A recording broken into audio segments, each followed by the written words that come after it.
Testing. Testing 1, 2, 3. En este programa, tus oídos tienen un asiento reservado. Aquí empieza Mesa de Sonido. Un viaje sonoro desde la primera fila del Teatro CCE Santiago. En cada episodio, este programa de radio inventada rescata los audios en bruto de conversatorios, conciertos y nuestras actividades más emocionantes. Cierra los ojos y prepárate para un viaje auditivo a través de la cultura. Empezamos.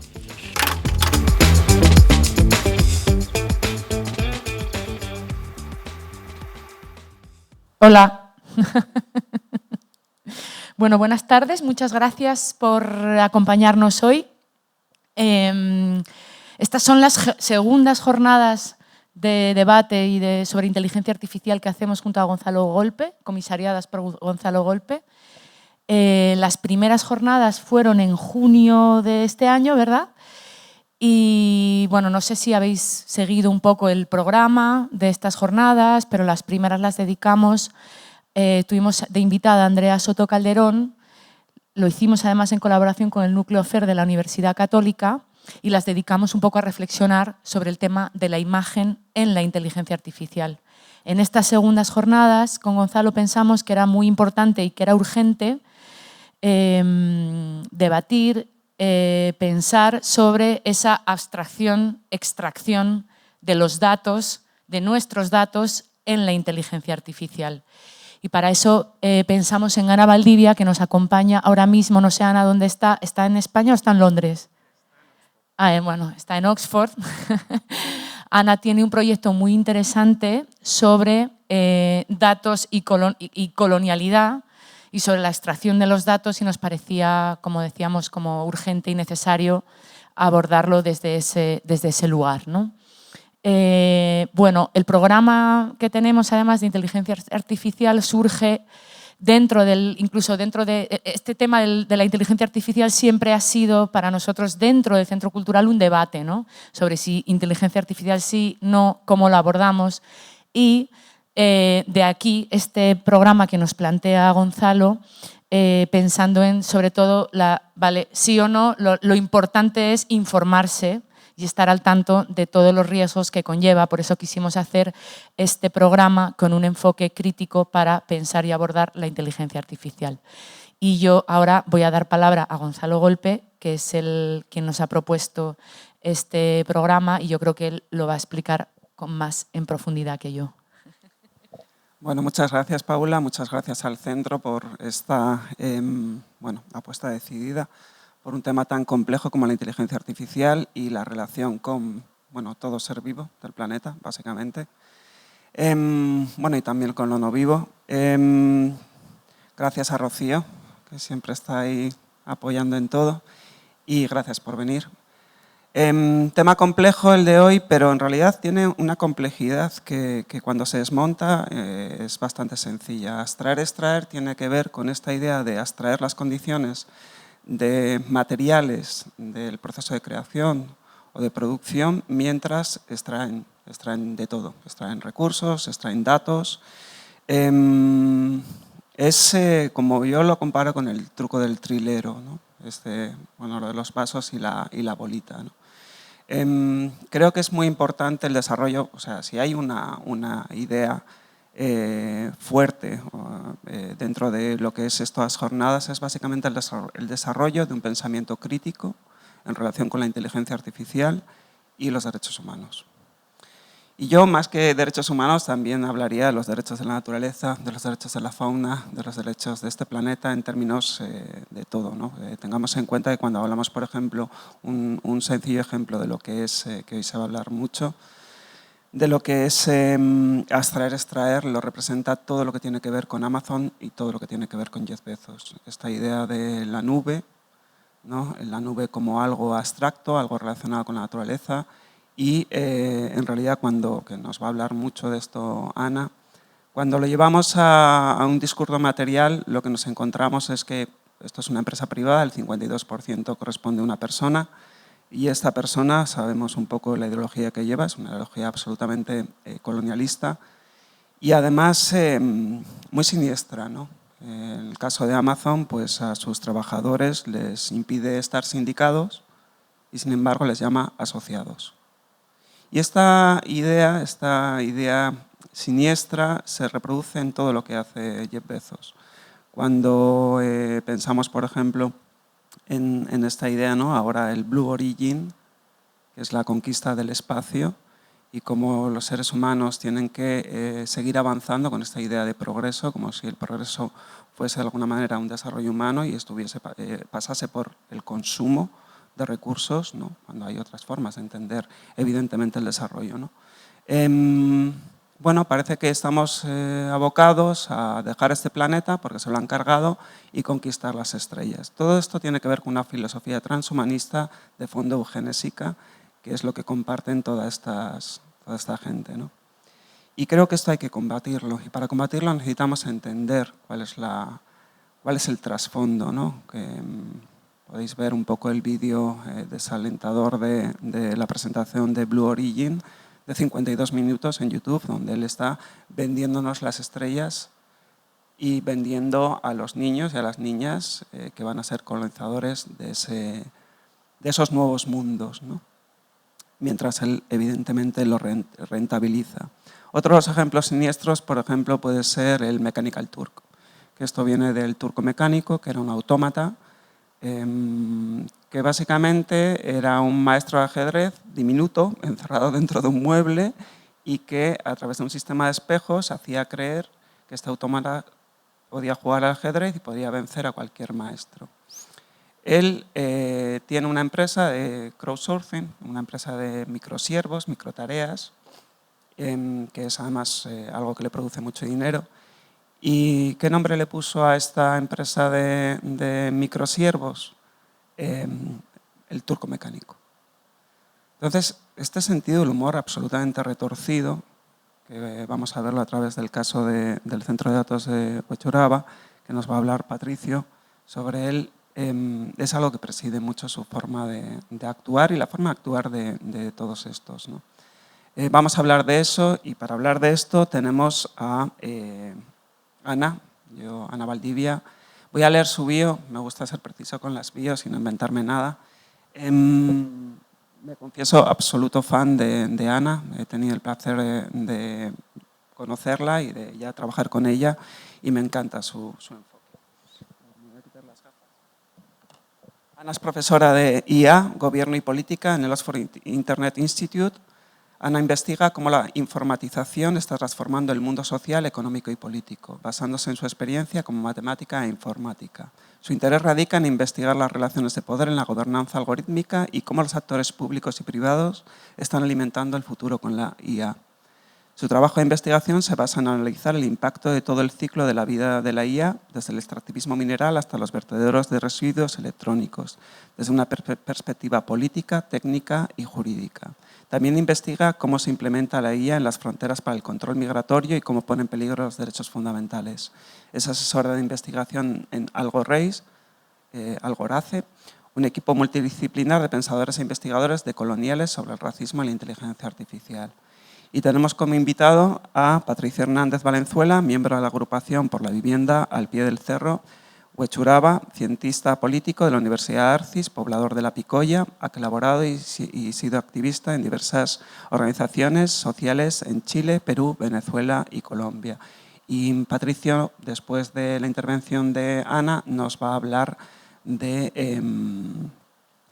la experiencia un poco de este centro de datos, ahora paralizado, pero siempre con esta idea de amenaza, un centro de datos de Amazon.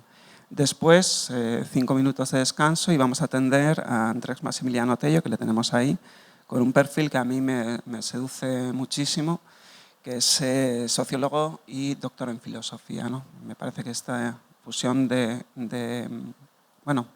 campos de las humanidades puede resultar muy interesante cuando se mete o se trabaja desde el punto de vista de la ciencia y la tecnología. Académico del Departamento de Sociología de la Universidad de Playa Ancha, Valparaíso, miembro del colectivo político editorial Comunes, es parte de la Red Latina de Teorías Críticas en Comunicación y Cultura, es autor de Anarchivismo, Tecnologías Políticas del Archivo, 2018, también ha editado Gobierno y Desacuerdo, Diálogos interrumpidos entre Foucault y Rancière, 2016, y coeditado Descampado, Ensayos sobre las contiendas universitarias, 2012, y su versión Foucault, Apropiaciones teórico-políticas desde el sur, 2019. En Mimesis editó Capital algorítmico, El gobierno de la vida en la época del Big Data, 2019. Andas disparado para ser tan joven, Andrés. Madre mía. Pues nada, vamos a empezar con Ana. Muchas gracias. Genial. Pues bueno, muchísimas gracias, Gonzalo, otra vez por darme la oportunidad de presentar mi trabajo de investigación hoy aquí en el Centro de Cultura de Santiago, y sobre todo gracias a Patricio por haberse ofrecido también en venir hoy a este evento para tener una conversación, porque sin personas como Patricio mi investigación no tendría ningún sentido, así que también como muy agradecida de que estés hoy aquí con nosotras. Entonces, bueno, como Gonzalo ya me ha presentado, soy Ana Valdivia, soy profesora en el Oxford Internet Institute de la Universidad de Oxford y recientemente también soy investigadora en el UCL Center of Capitalism Studies, y vengo a presentar mi tema de investigación, que es la inteligencia artificial, las cadenas de suministro en el Capitaloceno, y cómo esas cadenas de suministro nos dejan ver que la inteligencia artificial no es tan artificial como creemos, sino que está basada en recursos naturales, y esos recursos naturales pues tienen un impacto tanto en el medio ambiente como en las comunidades locales de donde se realizan todas estas actividades de extractivismo, ¿no? Entonces, el capitaloceno es un concepto desarrollado por diferentes académicas como Andrea Mann, Jason Moore o Donna Haraway, e incluso la antropóloga Anna Tsink, en la que parte de mi investigación se centra en su trabajo, que estudia el ensamblaje de multiespecies o una ecología-mundo de capital, poder y naturaleza. Este ensamblaje muestra que la acumulación de capital es la acumulación de una posible extinción, una posibilidad que se activa cada vez más en las últimas décadas. Este proceso de extinción no es simplemente el proceso biológico de la extinción de especies. Como dice Justin McBride en el libro Antropoceno o Capitaloceno, también implica la extinción de culturas y lenguas, ya sea a través de la fuerza o la asimilación. Es el exterminio de pueblos, ya sea mediante trabajo forzado o asesinato deliberado, como vimos con el pueblo palestino. Es la extinción de la tierra por el agotamiento de combustibles fósiles.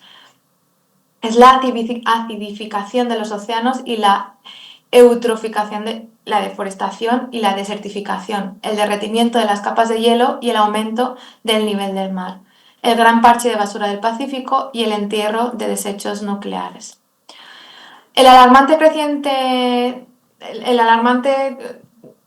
¿Sabes? Como los algoritmos están creciendo últimamente, el tamaño de estos algoritmos están creciendo últimamente, dado a la innovación que se está dando por parte de empresas tecnológicas en el área de la inteligencia artificial, hace que nos debamos cuestionar hoy en día cómo esta tecnología está contribuyendo a ese capitaloceno, cómo esa inteligencia artificial está contribuyendo al entierro de desechos naturales, a crear más basura en el Pacífico, etcétera, etcétera. Los algoritmos de inteligencia artificial generativa, es decir, esos algoritmos que son capaces de generar imágenes, de generar texto, de generar canciones, son los que se encuentran, en los que también se encuentran los grandes modelos del lenguaje que dan lugar a productos como ChatGPT, que seguro que muchas de vosotros estéis familiarizadas, utilizan muchos recursos naturales. Y esa extracción de recursos naturales está invisibilizada por parte del sector tecnológico. Como muestra el gráfico de esta diapositiva, NVIDIA, que es la empresa que abastece a centros de datos y otras empresas tecnológicas y universidades también de los chips necesarios para entrenar inteligencia artificial generativa, se ha convertido recientemente, en noviembre, el pasado día 15 de noviembre, en la empresa más poderosa en términos de capitalización del mercado. Esto indica que NVIDIA se ha pasado por encima de empresas como Apple, Microsoft, Amazon, Google, Facebook, etcétera, etcétera. Entonces, Este nuevo hecho muestra cómo el algoritmo, o sea, el poder ya no reside en el algoritmo, el poder ya no reside en la tecnología en sí, sino que reside en la infraestructura, porque Nvidia es la que abastece a estas otras empresas de infraestructura. Por lo tanto, este hecho marca aún más que debemos analizar, investigar, examinar esa relación que hay entre capitaloceno e inteligencia artificial.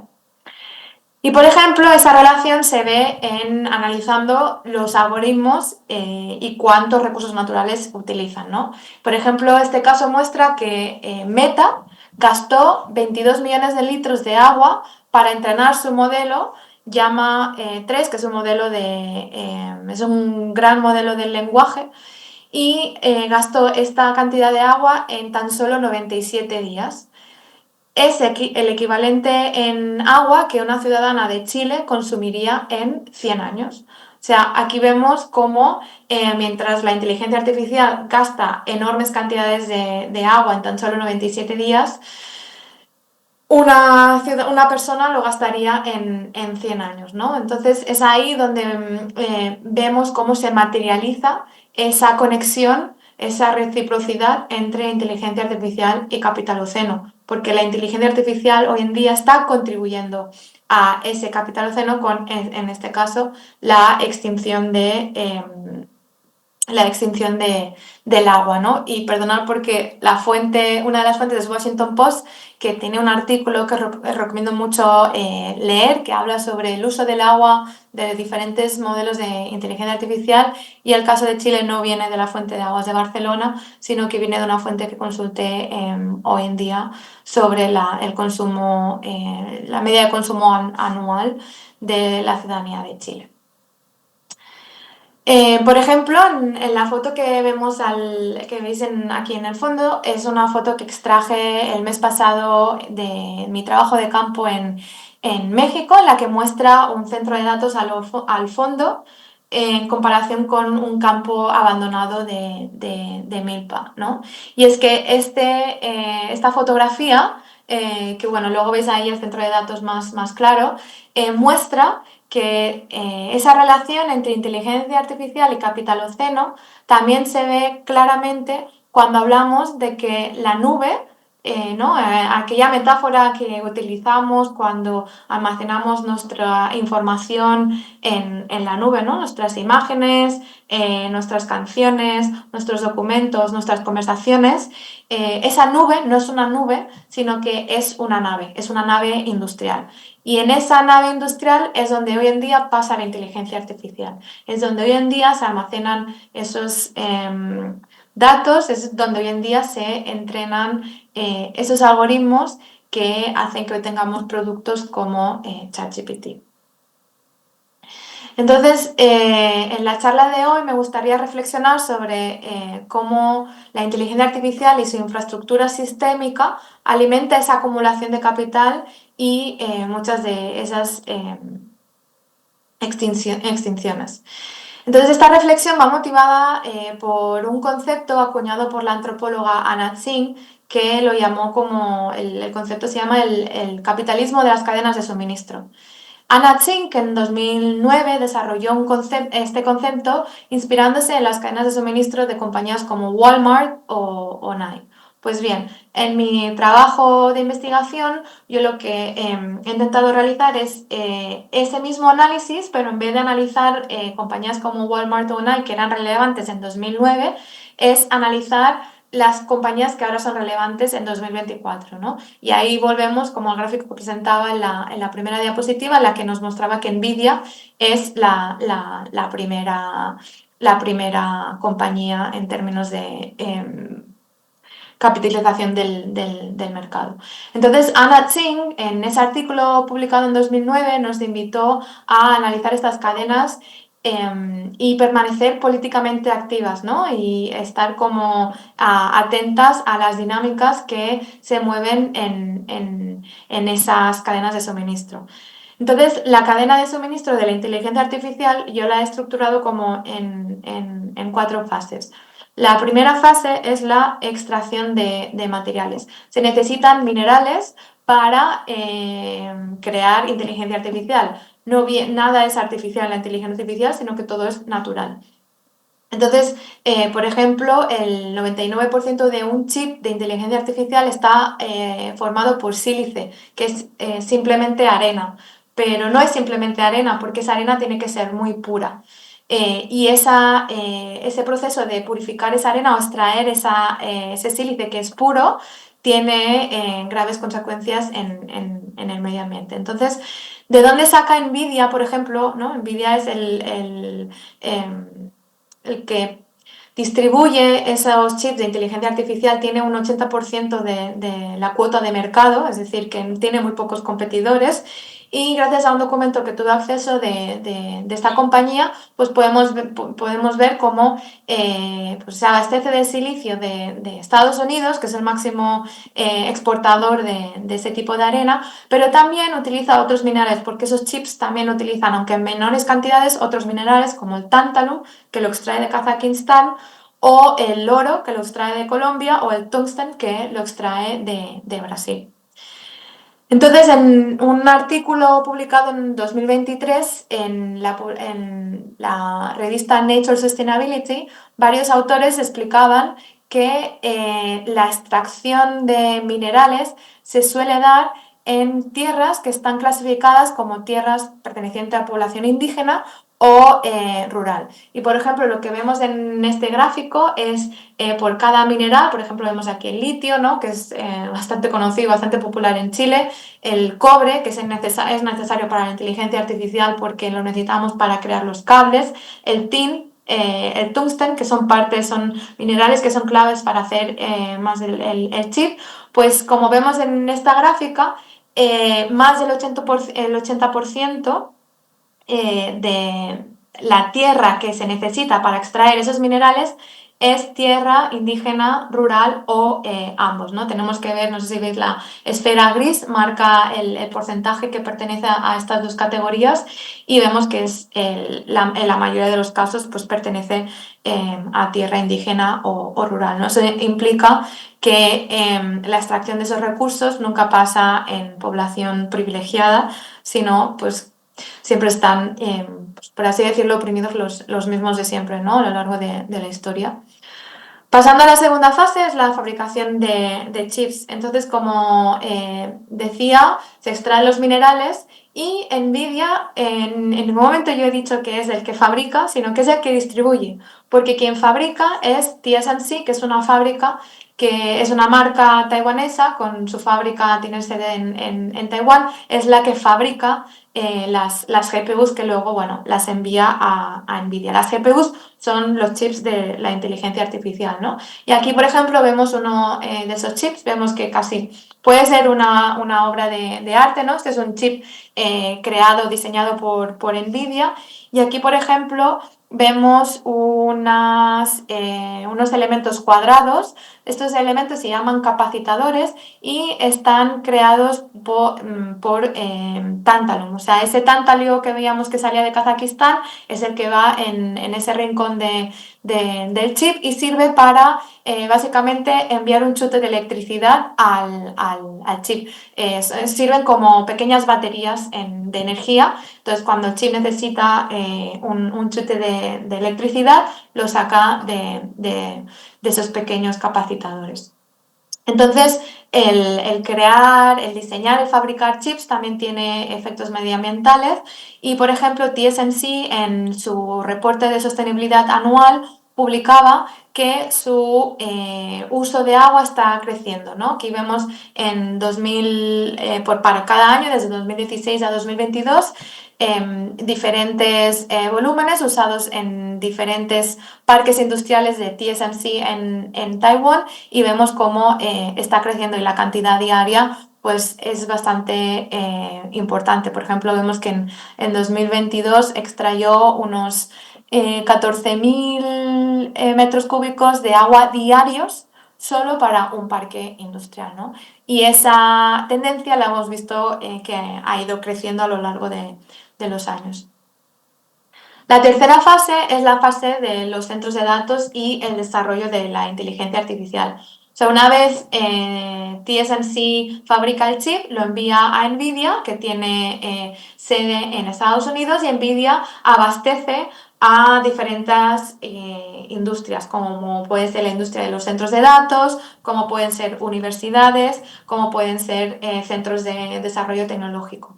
Es Nvidia la que abastece de esos chips a estas diferentes infraestructuras, a que se distribuyen geográficamente en diferentes puntos, y esta fase, estos centros de datos, por ejemplo, también tiene un impacto medioambiental, ¿no? Y esto es un poco lo que veníamos a hablar hoy con Patricio. Yo puedo dar unas pinceladas de mi trabajo de campo, que se ha basado en México y también en Chile, que fue así como conocí a la comunidad de Huechuraba. Entonces, en México, por ejemplo, mi trabajo de campo se centró en Querétaro, porque Querétaro está convirtiéndose en un estado que está convirtiéndose en un hub de centros de datos, ¿no? Para Latinoamérica, porque hoy en día concentra 10 proyectos que ya funcionan de centros de datos, pero es que el gobernador de Querétaro ha invitado a 18 centros de datos más para que operen en su estado. Esto significa que en unos 5 años habrá 28 centros de datos extrayendo electricidad, ¿no? Y ahí vemos la infraestructura que se necesita para abastecer de electricidad a estos centros de datos, porque a esta nube, ¿no? Porque una de las cosas que es característica de esta infraestructura es que opera 24 horas al día, los 7 días de la semana, los 365 días al año. Entonces está extrayendo y gastando electricidad. Entonces pues necesita también una infraestructura bastante potente, porque no es solo un ordenador el que hay, o un servidor el que hay en ese centro de datos, sino que hay bastantes, ¿no? Pero no solo agua, o sea, no solo electricidad, también necesita agua. El agua es necesario en un centro de datos para refrigerar esas salas de servidores, ¿no? No sé, ahora que en Chile estáis yendo de cara al verano, muchos de vosotros os daréis cuenta cuando estáis trabajando con vuestro portátil y hace calor, pues el portátil se calienta, ¿no? Entonces, una manera que tienen los centros de datos de refrigerar esas salas con muchos ordenadores es mediante el agua, porque es una manera muy eficiente, como dice la industria, de refrigerar esas habitaciones de servidores, ¿no? Básicamente el agua entra por tuberías a cierta temperatura y se lleva el calor de la sala con ello, ¿no? Entonces, mi trabajo de campo en México ha mostrado que están surgiendo resistencias en contra de este tipo de industria. En Chile creo que está siendo como mucho más específico. En México es más general. Básicamente la resistencia que me encontré era en contra de la industria, porque Querétaro tiene diferentes parques industriales, de los cuales abastece de agua de acuíferos, pero también de comunidades a los cuales no tienen acceso al agua en sus casas, ¿no? Y por ejemplo, este es el caso de Maconí. Esta es la foto que veis aquí, es una pipa de agua, ¿no? Este camión de color azul que distribuye el agua por las diferentes comunidades de Maconí. Entonces, mi trabajo de campo me dio ver esas asimetrías geográficas, ¿no? Porque mientras esta gente no tiene acceso al agua, de hecho tiene 1 hora de agua en su grifo a la semana, la infraestructura de los centros de datos pues sí que tiene acceso al agua y a cantidades muy grandes, y como decía, pues las 24 horas del día, ¿no? Y pues por último, la última fase es la basura electrónica, porque el impacto medioambiental de la cadena de suministro de la inteligencia artificial no acaba en los centros de datos, sino que termina en un basurero electrónico, porque entre cada 3 y 5 años los chips de la inteligencia artificial tienen que renovarse. Entonces, básicamente, a los 3-4 años, los centros de datos tiran todos sus chips y vuelven a comprar de nuevos, ¿no? Entonces, sabemos que la basura electrónica ha creado estragos en vertederos electrónicos como en Kenia o en Ghana, y vemos cómo está habiendo un creciente número de chips que se están fabricando por el auge en la inteligencia artificial, pues esto va a incrementar, ¿no? Y va a añadir a ese impacto negativo de los desechos electrónicos. Entonces, una de las cosas que también me gustaría como proponer para el debate en la charla de hoy es qué significa ser abolicionista de la inteligencia artificial, ¿no? Y es que yo decía, después de mi trabajo de campo en México y en Chile, que ese trabajo de campo, esas entrevistas, ¿no? Esa observación de campo que yo hice durante 5 meses, me está convirtiendo en una abolicionista de la inteligencia artificial. ¿Pero qué significa ser abolicionista de la inteligencia artificial? No significa ir a quemar infraestructuras tecnológicas, no significa como hacían, por ejemplo, en los años 80 un grupo anarquista en Francia que se dedicó a quemar ordenadores porque querían sabotear al gobierno porque decían que los ordenadores iban a traer el mal en la sociedad, sino que para mí ser abolicionista significa cuestionar el financiamiento de la inteligencia artificial, ¿no? Para invertir ese financiamiento en el apoyo mutuo, el buen vivir y el vivir sabroso, ¿no? Que son como términos utilizados en Latinoamérica. Y es que, como vemos, Nvidia se está convirtiendo en una de las empresas más poderosas dentro del capitalismo. Entonces, lo que yo propongo con esa conceptualización de ser abolicionista de la inteligencia artificial es poner sobre la mesa a nuestros gobiernos qué tipo de tecnología queremos, cómo la queremos y dónde la queremos, ¿no? Porque muchas veces pues, las comunidades no tienen el poder para decir, no, yo no quiero un centro de datos al lado de mi casa o yo no quiero un vertedero electrónico al lado de mi casa. Y bueno, eso es todo. Entonces creo que ahora damos paso a Patricio, que nos explique también pues, qué es lo que está pasando en Chile en cuanto a los centros de datos.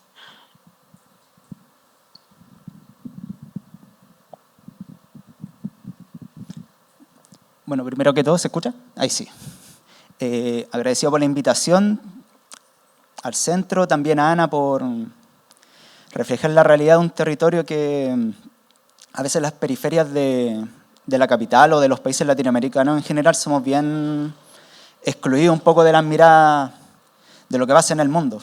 Yo actualmente estoy haciendo un diplomado en geopolítica y se habla un poco de cómo la importancia de rescatar lo local como reflejo de los movimientos y de las contradicciones globales. Y nosotros somos un poco un reflejo de eso en el territorio.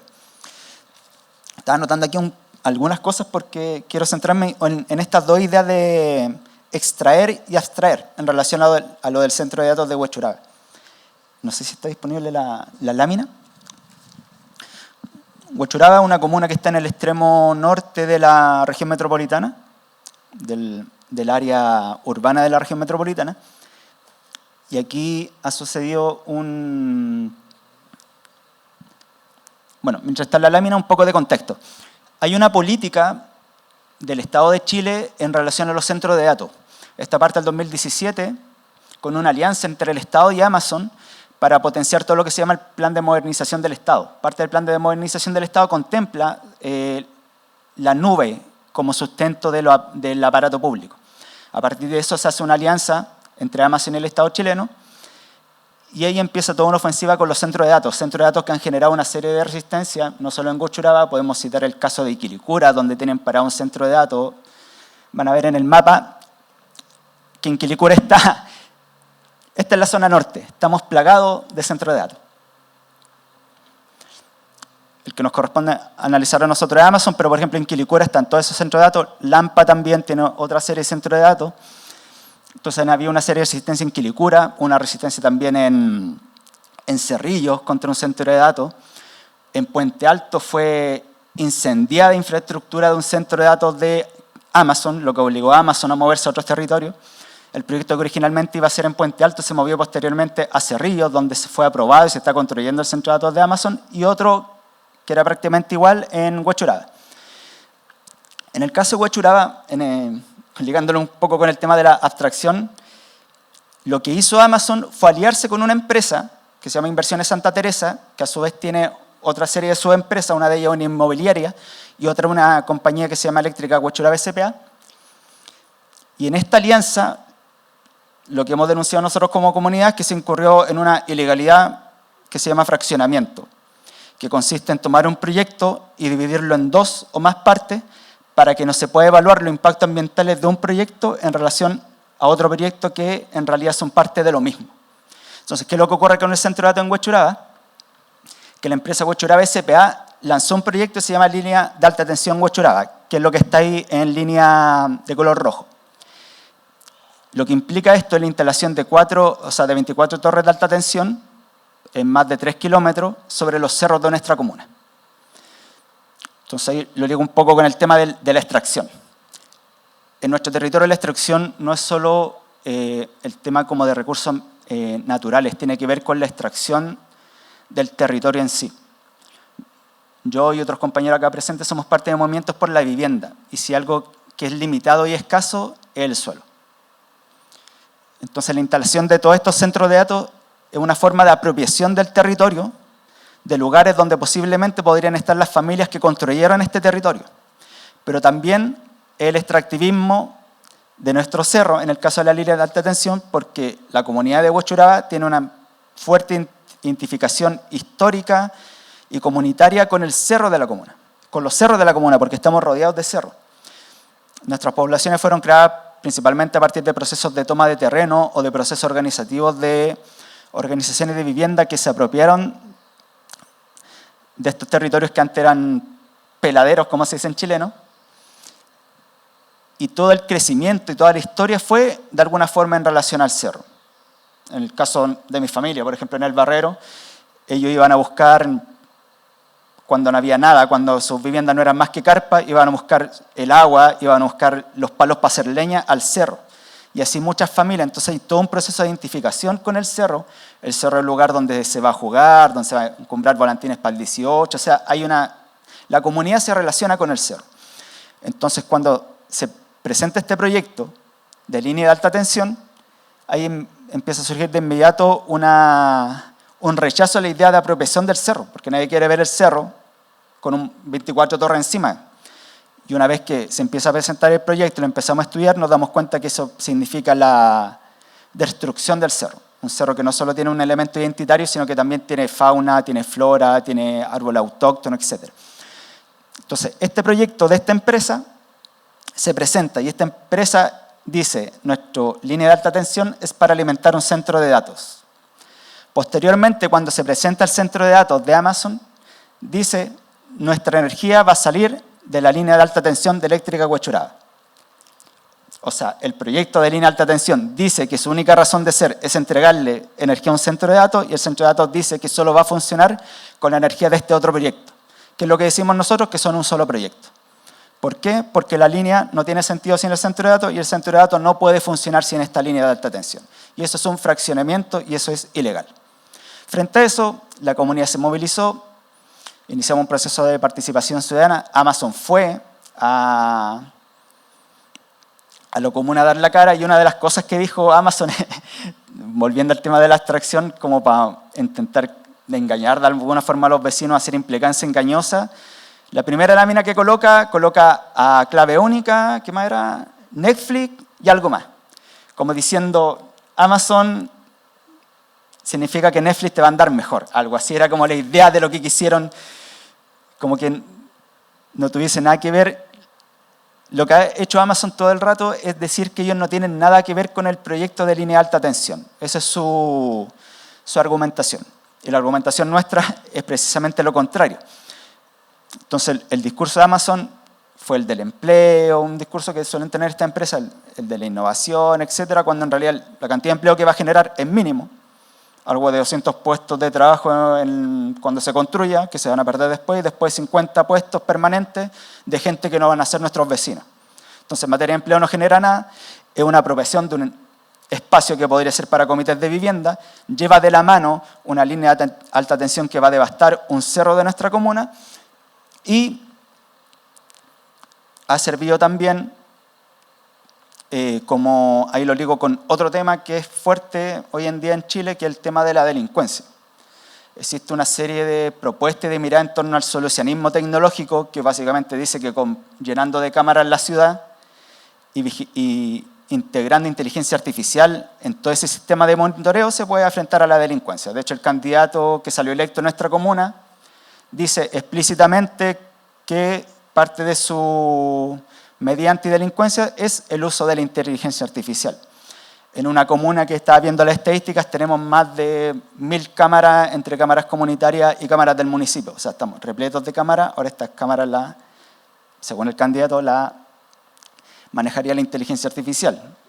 Con el tema de la delincuencia se genera esta abstracción, ¿no es cierto?, de que sí, se genera un sentido común de que eso ayuda, pero es lo que sustenta eso, como dijo Ana, es la apropiación de nuestro territorio. O sea, el vecino no quiere que su territorio sea invadido por delincuencia, pero al mismo tiempo lo que se propone como solución es algo que se sustenta en la apropiación de ese territorio, como se ve aquí en el mapa. Entonces, en cuanto al proceso en el que estamos con Amazon, la comunidad, que es algo que pocas veces se da, hizo más de 40 observaciones al proyecto.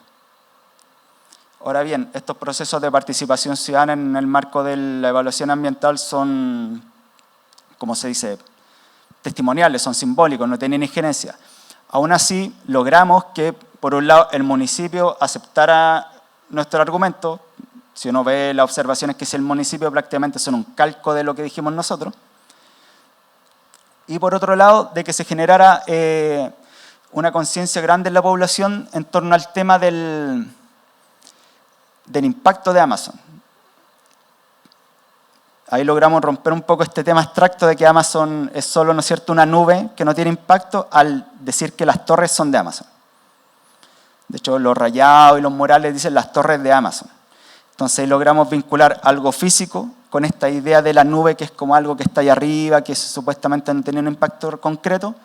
A través de la idea de las torres de Amazon, logramos vincular el proyecto con el centro de datos, que al final es un búnker.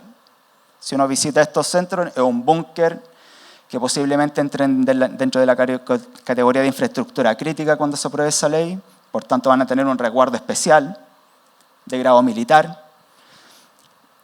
Entonces ahí se generó esa conciencia en la población en torno a las torres de Amazon. Obviamente hay un peso enorme de Amazon en cuanto a la decisión del Estado de informatizar y de subir a la nube el aparato del Estado. De hecho, antes de venir estábamos viendo que en abril de este año, mientras el Servicio de Evaluación Ambiental tenía que evaluar este proyecto, se estaba reuniendo con Amazon y una de las discusiones era la nube y la inteligencia artificial. O sea, como quien es juez al mismo tiempo está negociando con aquella parte con la que tiene que tomar una resolución. Porque hay una decisión ya del Estado de subir al Estado propiamente tal a la nube. Y eso genera una serie de problemáticas en cuanto a seguridad nacional, si uno se mete a ley del lobby con quien se ha juntado a Amazon, con Gendarmería, con Servicio de Impuesto Interno, con el CERVEL, con la FACH, con el Ejército, con el Comando Conjunto. De hecho, ahí aparece una cita le piden una reunión al Comando Conjunto diciendo que viene uno de sus nuevos directivos. Y si uno se mete a ver que en ese directivo que se iba a reunir con el Comando Conjunto era un ex directivo de la CIA. Está ahí, no es como una teoría conspirativa, está ahí en la página. Entonces, ese peligro por ese lado en cuanto a seguridad nacional, si no lo pudiese pensar desde ese ámbito. Y por otro lado, cómo todos estos centros de datos se están apropiando de nuestro territorio y la política nacional de centros de datos que se está discutiendo en este momento, lo que plantea es la multiplicación de la cantidad de centros de datos en Chile. O sea, este mapa lo vamos a ver multiplicado. Y parte de las zonas que se priorizan es la zona norte. ¿Por qué? Porque tiene áreas industriales, porque tiene áreas que todavía están semipobladas, por ejemplo en Lampa todavía hay harta zona urbana, y esto contempla una gran cantidad de energía. Entonces estamos viendo cómo se apropia nuestro territorio, cómo hay el territorio es finito. Entonces, mientras más centro de datos, mientras más se apropia el territorio, menos posibilidad hay para los habitantes originarios de ese territorio de poder habitarlo. En el caso, para ir cerrando, de nuestro proyecto de vivienda, de la organización que pertenezco, estamos cerca del centro de datos que dice ahí, Escala. que está en celeste porque todavía no se aprueba, está en proceso de discusión. Y claro, analizando, quizá el impacto de nuestro proyecto es más indirecto, pero cuando uno empieza a sumar todos los centros de datos, más todo lo que se empieza a construir, y empieza a ver qué es lo que se está evaluando en términos ambientales en Chile, hay una cosa que se está dejando de lado y el tema de las islas de calor. Cada vez que uno le mete cemento a la ciudad donde antes había verde, eso implica que suba la temperatura. Entonces estamos llenando toda esta zona de cemento y eso necesariamente va a significar que las condiciones de vida de los pobladores de la comuna va a ser negativa. ¿Por qué? Porque los proyectos de vivienda social tienen pocas áreas verdes, están rodeados de zonas con cemento y eso va a afectar directamente. Entonces también hay una provisión de las condiciones de vida de las comunidades más postergadas en estos territorios. Entonces, tenemos estos dos proyectos que en realidad son uno, que se han intentado presentar como dos instancias distintas para que Amazon pueda ser aprobado, porque Amazon está aprobado.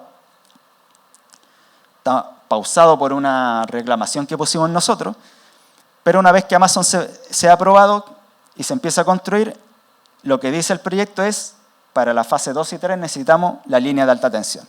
Y con eso Amazon puede ir y decir, bueno, ya que necesitamos la línea de alta tensión y hay un proyecto de línea de alta tensión, lo que necesitamos es que se apruebe y se construya este otro proyecto. De hecho, la empresa, que si bien este proyecto está desistido, un mes después de que se desistió, la empresa del proyecto de alta tensión compró ese pedazo de cerro justo por donde pasa la línea. Entonces, una vez que Amazon esté listo, ya está el terreno listo también y comprado para que se pueda construir esta línea. Y eso posiblemente genere aún mayor rechazo en la comunidad, porque si bien para nosotros que estamos en el territorio, en el activismo, a veces es un poco difícil movilizar o hablarle a los vecinos sobre el tema de Amazon, porque dicen, bueno, pero Amazon, ¿qué? Si es una nube, algo que está ahí, no sé, me funciona el Netflix, me meto a Amazon Prime, veo una película. Se hace complejo un poco explicar la problemática, pero no así la problemática de las torres en el cerro. Esa es por lo menos, entre comillas, la ventaja que uno pudiese tener en el territorio, porque hay un efecto concreto en algo que le afecta a la comunidad. Si fuese solo el centro de datos, posiblemente no tendría el impacto ni hubiese generado el rechazo que se tuvo. Entonces, es una forma, en la fase 3 de lo que explicaba Ana, en nuestro territorio, hay una forma de extractivismo de nuestro territorio para la construcción de la infraestructura de la inteligencia artificial, tanto del centro de datos en sí, como de la línea de alta tensión y de la energía que permita a todos estos centros de datos operar. Eso. Ana, no sé si quieres comentar algo. Perdón, Ana, no sé si quieres comentar algo.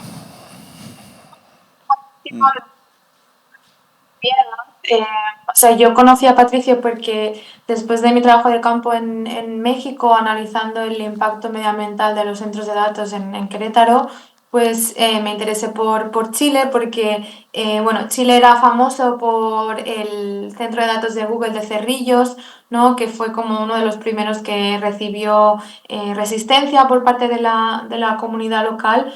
Entonces me interesaba como analizar otros tipos de resistencias, ¿no? Y ahí fue como conocí a Patricio en la localidad de Huechuraba. Entonces, a mí una de las cosas que me ha llamado más la atención del trabajo de campo y de lo que ha explicado también Patricio es esa abstracción de la inteligencia artificial cuando vas a Latinoamérica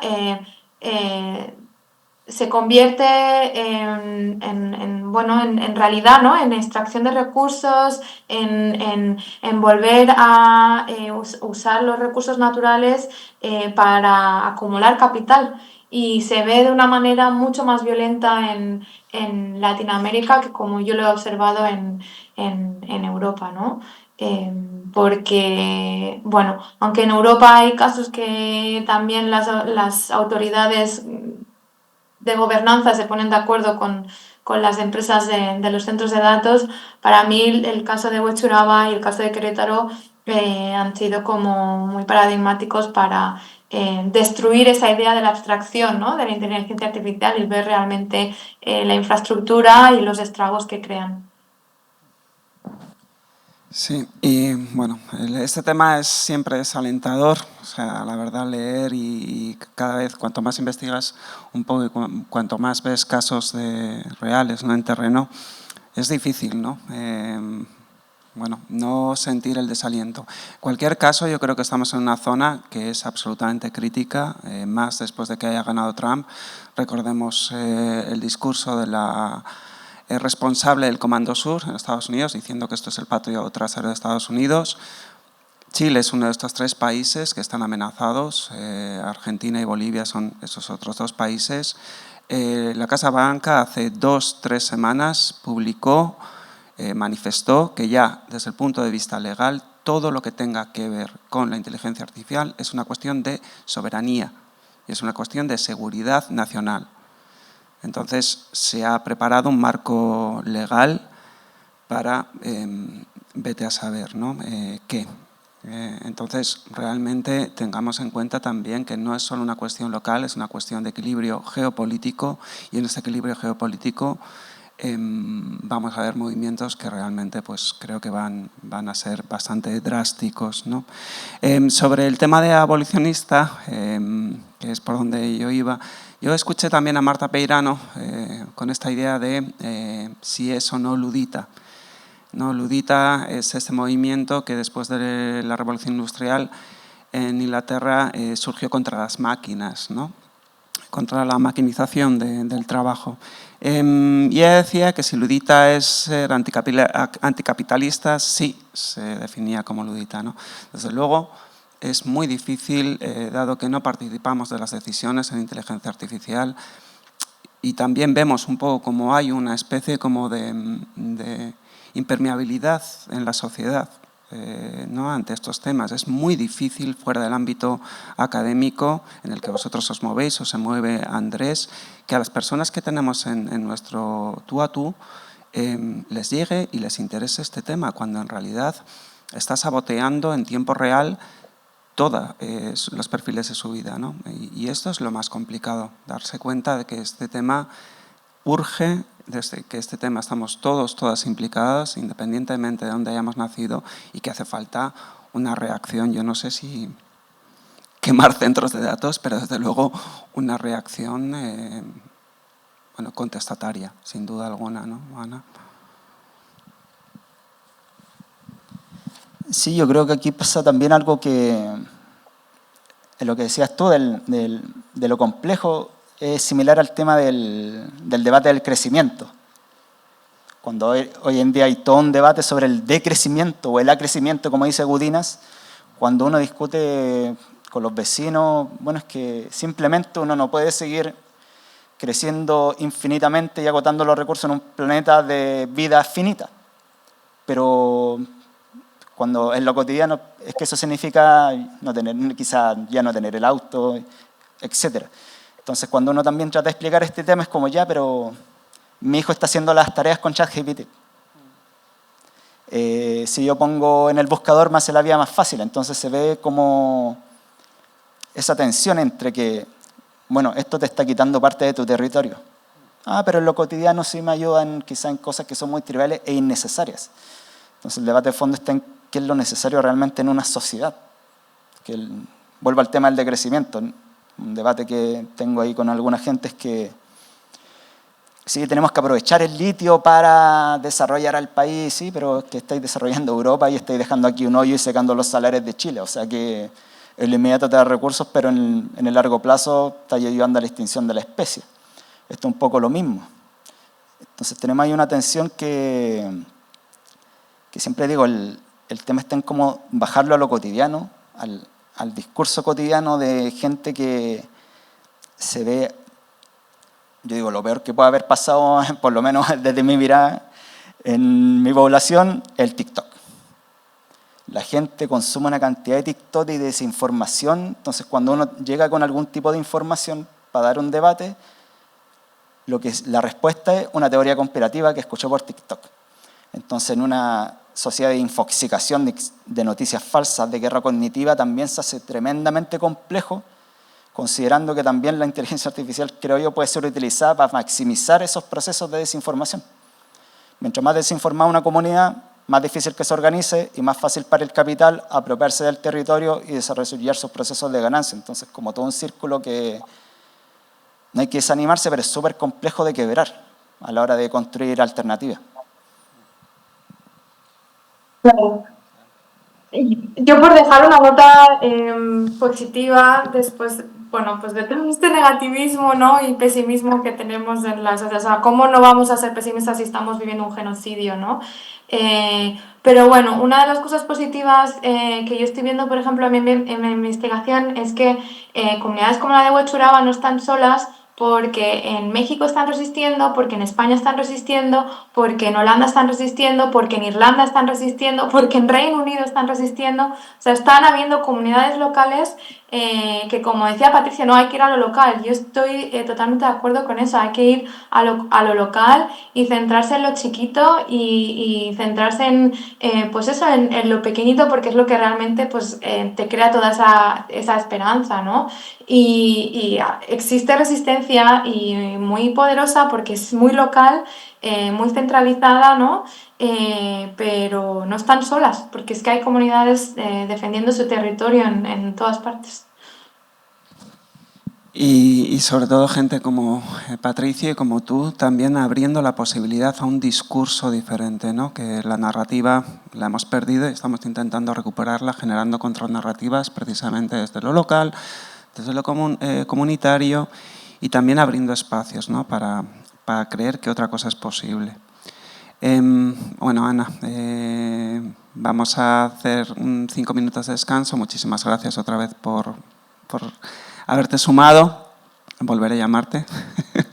Y gracias, Patricio, de nuevo. Muchas gracias por cómo has explicado perfectamente, ¿no? Y llevado a tierra este cuestionamiento, ¿no? Cuestionamiento que bueno, que está ocurriendo lamentablemente en muchos lugares, ¿no? Pero el vuestro es más que claro cuando ves el mapa y se te escucha. Muchas gracias a los dos. 5 minutos y seguimos.